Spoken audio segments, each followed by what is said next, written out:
rich again and a cheap supply of energy available for all. Now in 2018, what we're about to show you is an epic face-to-face, complete beatdown with then President Donald Trump rebuking European leaders, getting right in their face for their dependence on Russia for their energy, helping make Russia rich again, while we pay the bill for NATO to protect them from Russia.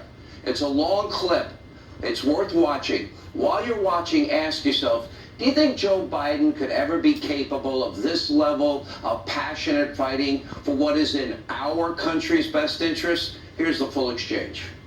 I think it's very sad when Germany makes a massive oil and gas deal with Russia, where you're supposed to be guarding against Russia, and Germany goes out and pays billions and billions of dollars a year to Russia. So we're protecting Germany, we're protecting France, we're protecting all of these countries, and then numerous of the countries go out and make a pipeline deal with Russia, where they're paying billions of dollars into the coffers of Russia. So we're supposed to protect you against Russia, but they're paying billions of dollars to Russia, and I think that's very inappropriate. And the former chancellor of Germany is the head of the pipeline company that's supplying the gas.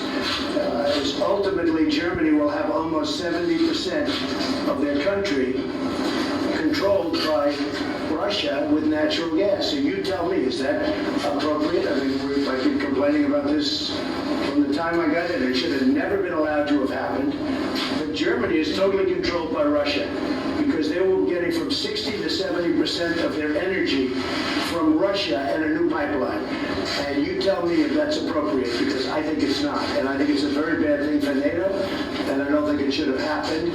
And I think we have to talk to Germany about it. On top of that, Germany is just paying a little bit over 1%, whereas the United States in actual numbers is paying 4.2% of a much larger GDP. So I think that's inappropriate also. You know, we're protecting Germany, we're protecting France, we're protecting everybody, and yet we're paying a lot of money to protect. Now, this has been going on for decades. This has been brought up by other presidents, but other presidents never did anything about it because I don't think they understood it or they just didn't want to get involved. But I have to bring it up because I think it's very unfair to our country, it's very unfair to our taxpayer. And I think that these countries have to step it up, not over a 10-year period, they have to step it up immediately. Germany is a rich country. They talk about they're going to increase it a tiny bit by 2030. Well, they could increase it immediately tomorrow and have no problem. I don't think it's fair to the United States. So we're going to have to do something because we're not going to put up with it. We can't put up with it, and it's inappropriate. So we have to talk about the billions and billions of dollars that's being paid to the country that we're supposed to be protecting you against. You know, everybody's talking about it all over the world. They'll say, well, wait a minute, we're supposed to be protecting you from Russia, but why are you paying billions of dollars to Russia for energy? Why are countries in NATO, namely Germany, having a large percentage of their energy needs paid to Russia and taken care of by Russia? Now, if you look at it, Germany is a captive of Russia because they supply. They got rid of their coal plants, they got rid of their nuclear. They're getting so much of the oil and gas from Russia. I think it's something that NATO has to look at. I think it's very inappropriate. You and I agree that it's inappropriate. I don't know what you can do about it now, but it certainly doesn't seem to make sense that they pay billions of dollars to Russia, and now we have to defend them against Russia. No. NATO is an alliance of 29 nations, and there are sometimes differences and different views and also some disagreements. And the gas pipeline from Russia to Germany is one issue where allies disagree. But the strength of NATO is that despite these differences, we have always been able to unite around our core task to protect and defend each other because we understand that we are stronger together than apart. I think that 2 world wars and the Cold War taught us that we are stronger together than apart.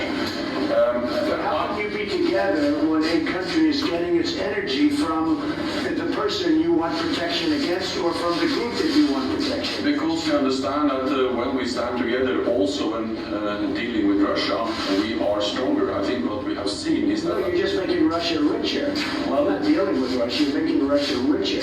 I think that even during the Cold War, NATO allies were trading with Russia, then there have been disagreements about what kind of trade arrangements we should go I think trade is wonderful. I think energy is a whole different story. I think energy is a much different story than normal trade. And you have a country like Poland that won't accept the gas. You take a look at some of the countries, they won't accept it because they don't want to be captive to Russia. And Germany, as far as I'm concerned, is captive to Russia because it's getting so much of its energy from Russia. So we're supposed to protect Germany, but they're getting their energy from Russia. Explain that. And it can't be explained, you know that. The president did that with no notes, right in the face of the leader of NATO. And you think Joe Biden can do that? Former Secretary of State Mike Pompeo, who you just saw in that video, we'll have more on that exchange later in the show tonight, but clearly Trump was absolutely dead on accurate. Now compare that to Joe Biden, the self-proclaimed tough guy, foreign policy expert. He can go toe-to-toe with Putin. He promised to stop Putin in his tracks. Well, today Biden could barely form a coherent sentence as per usual and was unwilling and unable to respond to any questions about Vladimir. Take a look. All right, well, thank you. Yeah, thank you. Now you gotta let me know when I'm supposed to stop here, but Sylvia? Where's Sylvia? There you are, Sylvia. How are you, Sylvia? Thank you. Coming on. Thank you.